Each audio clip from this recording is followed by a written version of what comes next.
Солтүстік Қазақстан облысының ішкі істер департаменті инспектор-психологтары облыстық және қалалық полиция ведомствосымен тренинг өткізді. Ішкі істер департаментінің аппараты САП бөлімшелерінің, жол патрульдік полиция батальонының және Петропавл қаласының ішкі істер басқармасының қызметкерлері Динамо стадионында ұйымдастырылған тренингке қатысты. Бірқатар жаттығуларды орындау барысында полицейлер өздерінің физикалық және моральды дайындықтарын көрсетіп қана қоймай, командалық жұмыстарын да көрсете алды. Террористермен тілдесу түріндегі жаттығулар да болды.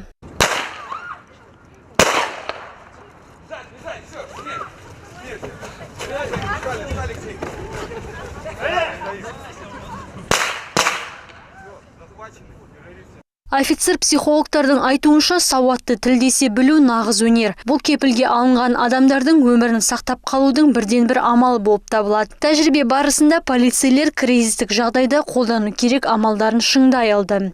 Жаттығу соңында әрбір қатысушының іс-әрекеті талқыға салынды.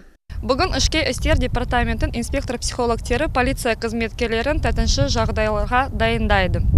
Қылмыскермен колесо жүргізуден тәжірибесі мен стратегиясы іс жүзінде қолдандық. Колесо жүргізуші кәсіби болса, колесо жүргізі барысы нәтижелер болады. Ішкі істер басқармасы мен ішкі істер департамент психологтары біргесіп бүгін бізге тренинг өткізді.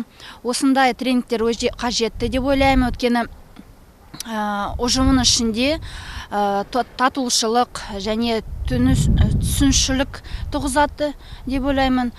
Және де ұжымның ішінде қызметкерлерді біріктіреді.